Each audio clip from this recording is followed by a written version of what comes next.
Les amis, j'espère que vous allez tous bien. On se retrouve aujourd'hui avec une nouvelle vidéo d'actu. On va parler d'une polémique là qu'il y a depuis ce matin sur les réseaux sociaux, TikTok, Twitter, etc. Concernant Nassourdine, le MMA Factory et Caio Borralho. Il semblerait, selon certains, qu'il y ait traîtrise de la part du MMA Factory, etc. Concernant justement Nassourdine Imavov. Donc on va revenir de ça. Moi je vais vous donner mon avis et mon point de vue. Et vous allez voir qu'il diffère de la majorité des gens. D'accord ? On va parler de ça, on va parler de Justin Gage. Bref, l'actualité, il n'y a pas grand chose. Hein. Donc on commence tout de suite les amis avec une vidéo de Chael Sonnen qui affronte en grappe Greg Jones. Attendez, je vous mets ça. Je vous en dis pas plus, regardez juste le fight, c'est magnifique. Je laisse le son pour les droits d'auteur. C'est magnifique ce qu'il a fait. Regardez. Regardez, wow.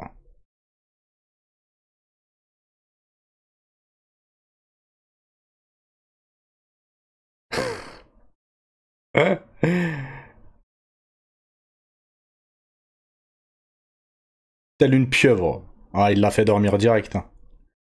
Il l'a fait dormir direct. Magnifique. Hop là, il se réveille. Il doit pas savoir où il est là. Ah, si, là, je pense qu'il réalise qu'il a perdu en fait. Il a dormi, ouais. Bref, on continue les amis avec Justin Gage et Ilia Topuria. Selon le manager de Justin Gage, Ali Abdelaziz, Justin Gage serait extrêmement dangereux pour Ilia Topuria. En gros, il a dit c'est un accident de voiture si les deux doivent s'affronter. Il poursuit en disant c'est mon avis. Ilia Topuria ne prendrait pas le risque de rester uniquement debout face à la puissance de Justin Gage. Je pense que Topuria pourrait aussi essayer de lutter contre Justin. Ça on peut pas savoir, hein. Vraiment ça c'est que de la spéculation. On peut pas savoir, voilà. Il poursuit en disant je pense que Justin Gage est bien trop dangereux pour qu'il reste debout et balance des coups.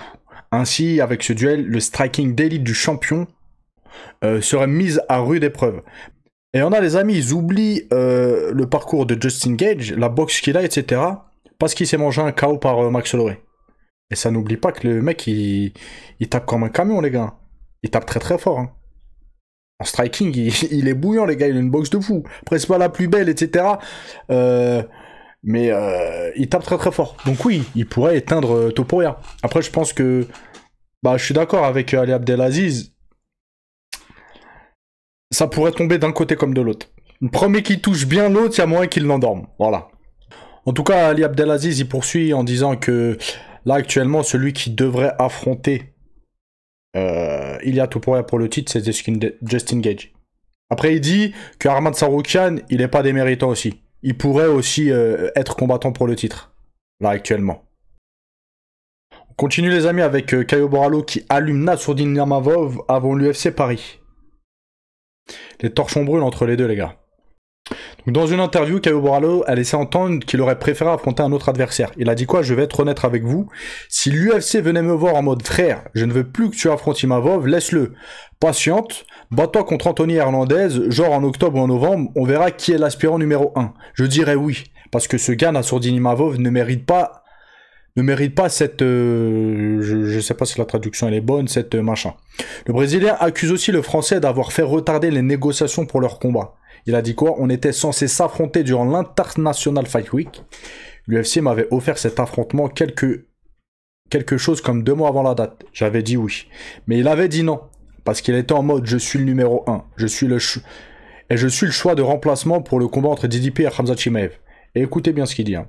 Et après cela, il dit que l'UFC lui avait proposé d'être remplaçant et lui, il a dit non. Il dit quoi? Ça n'a aucun sens. C'est vrai que la situation, elle était un peu bizarre. Voilà. Il poursuit en disant c'est juste un gars pourri gâté. Il veut se battre à domicile avec ses conditions, son fuseau horaire, etc. Avec tout ajusté en sa faveur. Je sais pas ce que vous en pensez. Après moi, je suis pas un défenseur de Caio Borralho, mais il dit quand même des vérités. Je sais pas très bien ce qui s'était passé, mais il devait être le remplaçant de Khamzat Chimaev DDP, etc. Il s'est désisté, etc. C'est un fait, les gars, d'accord? Donc là, ce qui pointe du doigt, bah, pour le coup, je trouve qu'il a raison, les gars. D'accord? On continue et termine les amis la vidéo avec une info qui vient de tomber. Il semblerait que Caio Borralho soit actuellement au MMA Factory en train de terminer sa préparation pour affronter Nassourdine Imavov. Donc pour rappel, hein, pour ceux qui ne le savent pas, Nassourdine Imavov s'entraînait au MMA Factory chez Fernand Lopez, etc. Donc là il y en a beaucoup qui voient ça comme une trahison. Beaucoup, hein. Toutes les personnes que j'ai vues, ils disent que c'est une trahison, etc. Que ce soit sur Twitter, TikTok, etc. Donc là, on a notre ami MMA Propagande, très bonne page Twitter au passage, qui dit quoi? Caio Borralho s'entraîne au MMA Factory, anciennement salle de notre français Nassourdine Imavov, la semaine où les deux s'affrontent à l'UFC Paris. Il poursuit en disant, certains diront c'est que de l'entraînement, d'autres diront ce n'est rien, pour moi c'est encore un mauvais move. Le MMA français, vraiment 3 petits points. À première vue, quand on voit ça, on se dit ouais, c'est chaud. Franchement, c'est chaud. Comment ça se fait que le MMA Factory reçoit l'adversaire de Nassourdine Imavov? Mais quand on y réfléchit, les gars, c'est tout à fait normal, j'ai envie de vous dire. Moi, je suis pas un pro Borralho du tout, les gars. J'essaie juste d'être juste. C'est tout à fait normal quand on y réfléchit. Déjà, le MMA Factory ne doit plus rien à Nassourdine Imavov et Nassourdine Imavov ne doit plus rien au MMA Factory. Pour preuve, Nassourdine Imavov, il a changé de club. Il est chez Nicolas Haute. De deux, le MMA Factory, peut-être que c'est une certaine petite revanche. Voilà, parce que Nassourdine Imavov a quitté le club. Là, j'aimais qu'une supposition, les gars. C'est pas une affirmation, voilà, c'est une supposition. Donc peut-être que c'est une petite revanche. Parce que, les gars, c'est toujours compliqué. En fait, c'est devenu banal que les athlètes changent de club comme ça, etc. Mais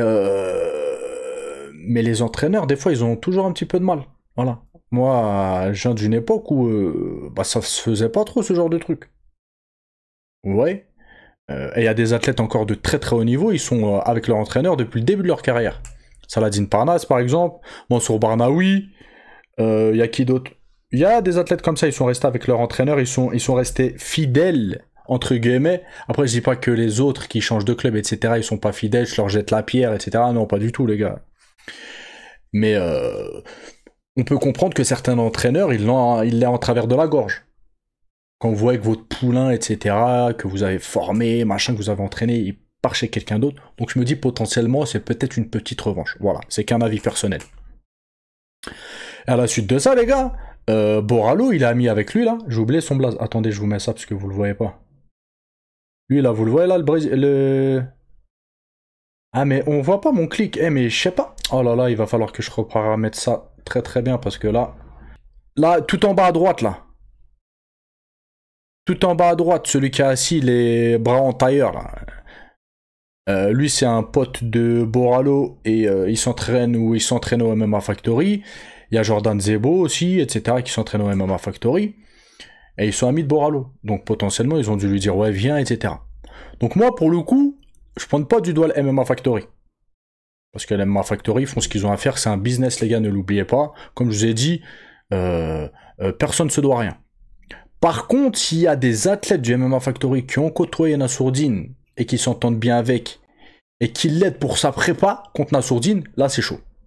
Là c'est chaud. Le club, je leur en veux pas. Mais s'il y a des combattants ou des athlètes qui l'entraînent pour affronter Nassourdine, là c'est chaud les gars. Voilà. Donc il n'y a pas beaucoup de personnes qui ont parlé des combattants, etc. S'il y en a, s'ils ont aidé bien évidemment Borralho à faire sa prépa contre Nassourdine, encore une fois, là je suis pas d'accord là. Là ça, ce serait une trahison pour moi, ouais. Voilà. Donc attendez, on va regarder un petit peu les commentaires. Les gens ils disent beaucoup c'est une trahison, etc.